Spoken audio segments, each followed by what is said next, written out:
राजस्थान के रेगिस्तानी इलाकों में कई सारी ऐसी लोक कथाएं हैं जो कि वीरता और प्रेम की मिसाल देती हैं। ये मिट्टी राजा और महाराजाओं की मिट्टी है, जहाँ पर शूरवीरता और वीरता के किस्से हर बच्चे की जुबान पर है। लेकिन इसी राजस्थान की इस रेतीली जमीन में एक ऐसी भी कहानी दफन है जिसे राजस्थान के लोग, वहाँ की सरकार और यहाँ तक कि वहाँ के बच्चे बच्चे भी याद करना ही नहीं चाहते। ये एक ऐसा काला इतिहास है जो कि आज भी अपराध की स्याही की फाइलों में दफन है, जिससे पुलिस और प्रशासन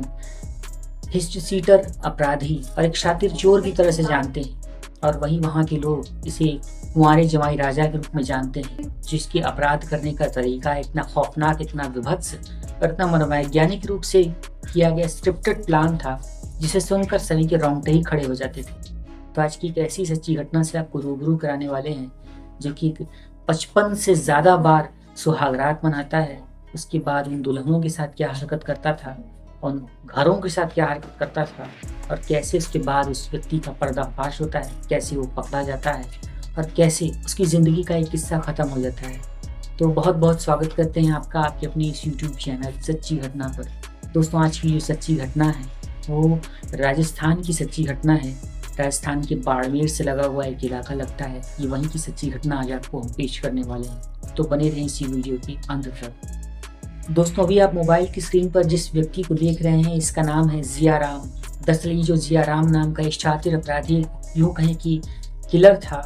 दरअसल जिया राम नाम का ये जो शातिर अपराधी था, इसके अपराध करने का तरीका इतना विभत्स था, इतना मनोवैज्ञानिक था कि हिंदी फिल्मों के खलनायकों का भी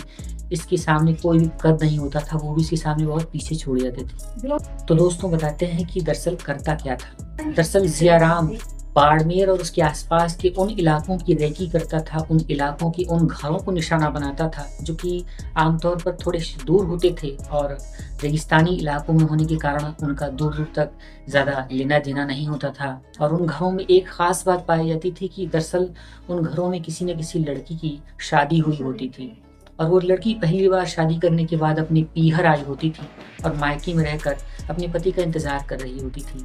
इसी बीच वो जिया राम नाम का जो अपराधी था, ये उन घरों की दिन में रेकी करता था, बाकायदा उन घरों के बारे में जांच पड़ताल करता था। ये पता करता था कि कब उस घर की कितने लोग हैं, कितने पुरुष सदस्य हैं, कितनी महिलाएं हैं, और कब उस घर की जो पुरुष सदस्य हैं वो काम से बाहर जाते हैं, और बाहर जाने के बाद वो कब तक घर लौटते हैं, शाम को कोई घर आता है या फिर नहीं, और वो जो नई नवेली दुल्हन है वो अपने मायके में कब आई है, कब से रह रही है, क्या उसका पति अब तक उसे लेने आया है या फिर नहीं। इतनी सारी बेसिक जानकारी को इकट्ठा करने के बाद वो युवक यानी कि जिया राम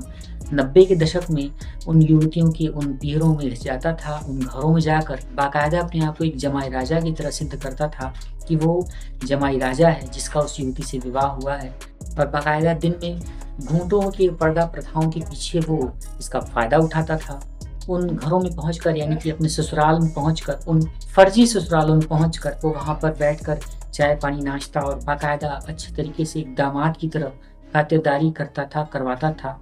और जब शाम हो जाती थी और जो वो जानता था, उसने ऑलरेडी पहले से ये रेकी कर ली थी कि इस घर में और लोग अब आने वाले नहीं हैं, पुरुष सदस्य यहाँ पर कदम भी नहीं रखेंगे और वो अकेला सदस्य बचा है, और जो मायके वाले हैं वो उसको दामाद समझकर उसकी खातिरदारी कर रहे हैं। तो रात में रुकने के बहाने को बनाकर वो उसी रात में उस घर पर रुकता था। घर में रुककर वो अपनी पत्नी के कमरे में जाता था, जहाँ पर उसकी पत्नी उसका इंतज़ार कर रही होती है।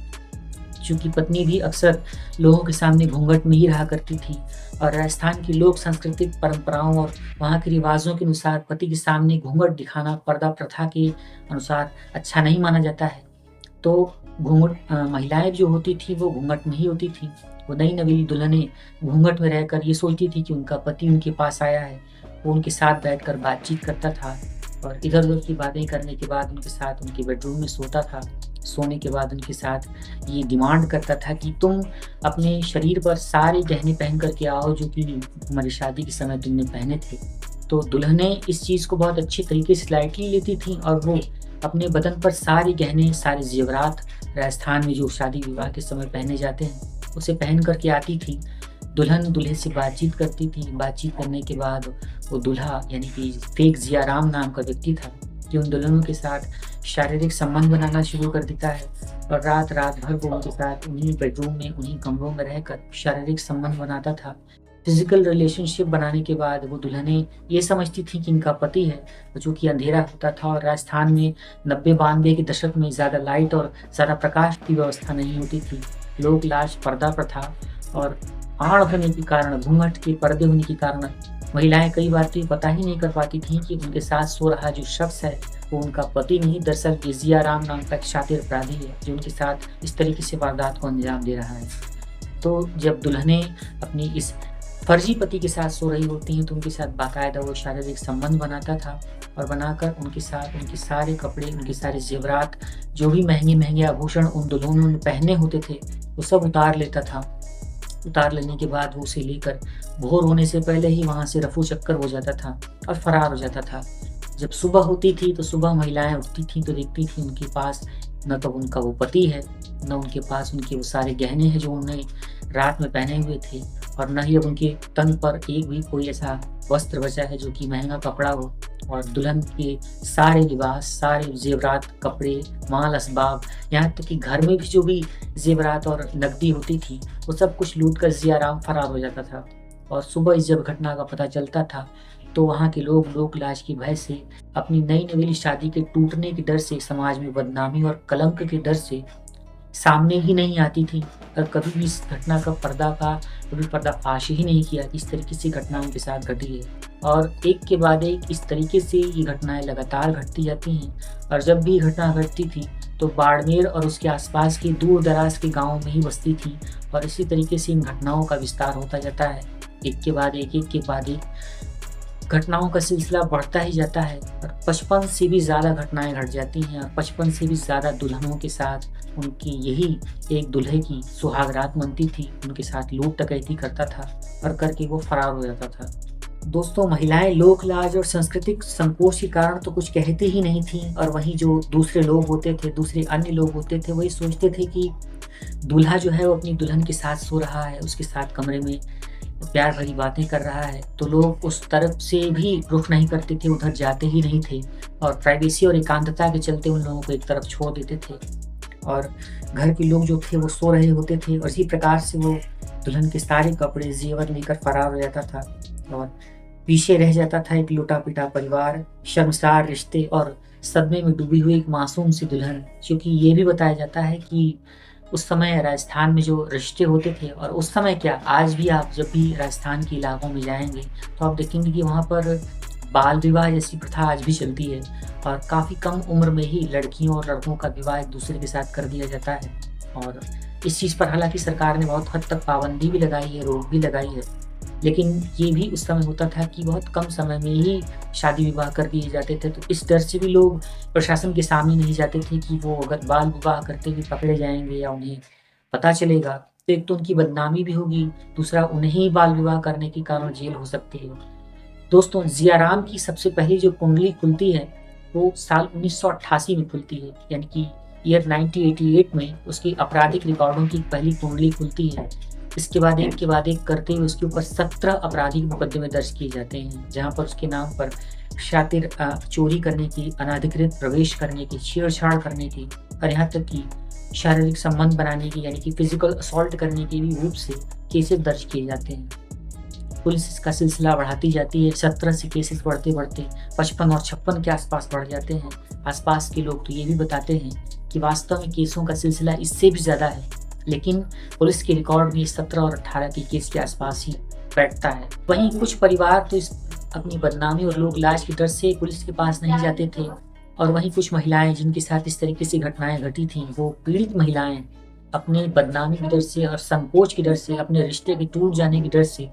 पुलिस के पास जाना तो दूर की कहिए, वो पड़ोसी और अपने घर वालों तक से इस मामले को नहीं बताती थी कि उनके साथ ऐसी कोई घटना घटी है। कई सारी महिलाओं ने तो इस राज को अपनी पूरी जिंदगी में ही दबाकर अपने साथ ही जी लिया और कभी इस बात का जिक्र ही नहीं किया कि उनके साथ इस तरीके की कोई घटना घटी है। यहाँ तक कि कुछ महिलाओं ने इसका फ़ायदा भी उठाया। उन्हें कुछ ने ये भी कहा कि उन्हें पहली बार जिस तरीके का वो सुख मिला था, वो उसके बाद उनके पति के साथ भी इस तरीके का कोई आनंद नहीं आया, कोई सुख नहीं मिल सका। तो इस तरह की भी कई सारी घटनाएं भी निकल कर सामने आई। कुछ दबी ज़बान में महिलाओं ने इस तरीके के भी बयान बोले थे और दर्ज कराए थे। तो साल 1988 में जब पहली बार जियाराम की कुंडली खुलती है तो चौहटन थाने में उसके खिलाफ पहली बार घर में घुसने का और छेड़छाड़ का केस दर्ज होता है। इसके बाद साल 1990 से लेकर 1996 के बीच में उसने सिणधरी, समदड़ी, धोरीमन्ना और चौहटन इलाकों में वारदातों की झड़ियां ही लगा दी। उसके बाद एक के बाद एक करते हुए केसेस बढ़ते जाते हैं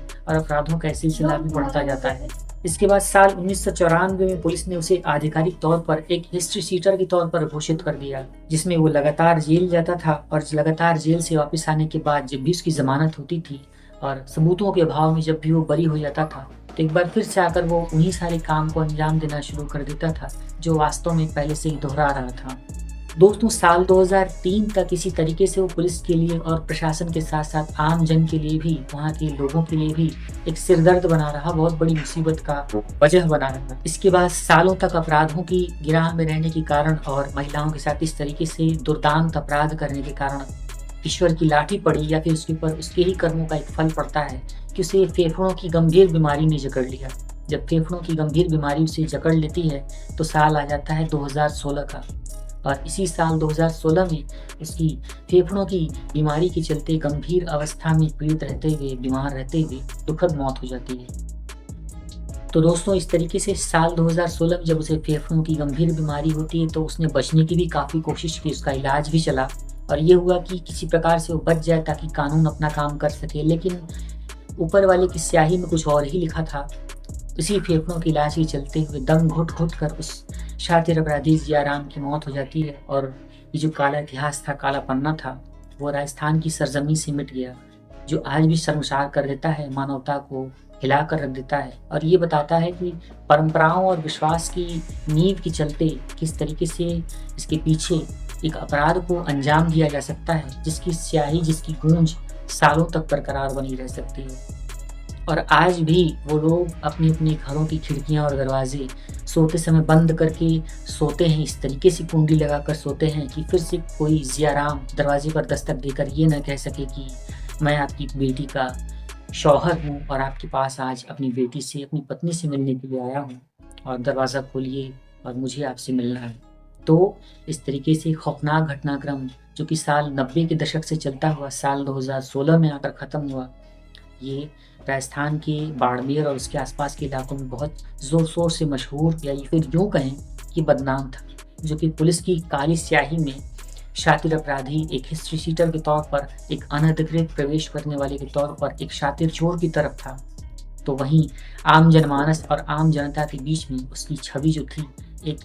डकैत के तौर पर, एक कुंवारे जमाई राजा के तौर पर थी, जिसका समापन हुआ। तो दोस्तों, इस पूरी सच्ची घटनाक्रम को सुनाकर हम किसी का भी दिल दुखाना, किसी को भी परेशान करना या किसी की भी बेइज्जती करना नहीं चाहते हैं। दरअसल आपको ये बताकर हम जागरूक करना चाहते हैं और ये बताना चाहते हैं कि भारत में किस तरीके से कौन कौन से केसेस कब निकल कर सामने आते हैं जो कि आपको भी चौंका कर रखने के लिए काफ़ी हैं। आपको जागरूक कर सकूँ, यही मेरा इरादा होता है। और अगर आप इस सच्ची घटना के बारे में जानते थे तो कमेंट ज़रूर कीजिए। आपको इसके बारे में और क्या और जानकारी पता थी, आप कमेंट करके मुझे बता सकते हैं। मेरे पास जितनी जो नॉलेज आई, जितनी मेरे पास खबर निकल कर सामने आई, तो मैंने आपके साथ शेयर किया है। और दोस्तों, इस पूरी सच्ची घटनाक्रम को सुनाकर हम आपको परेशान नहीं करना चाहते, बस आपको जागरूक करना चाहते हैं, यही कहना चाहेंगे। तो एक नई वीडियो लेकर, एक नई सच्ची घटना के साथ हम आपसे फिर मिलते हैं। तब तक के लिए आप सभी अपना अपना ख्याल रखें, अपने आसपास के माहौल पर नज़र बनाए रखें और देश, दुनिया और जुर्म की ताज़ा तरीन खबरों के लिए आप हमारे चैनल सच्ची घटना पर बने रहें। वीडियो को लाइक, शेयर और सब्सक्राइब करना ना भूलें। एक नई वीडियो में फिर मिलते हैं। तब तक के लिए आप सभी का बहुत बहुत धन्यवाद।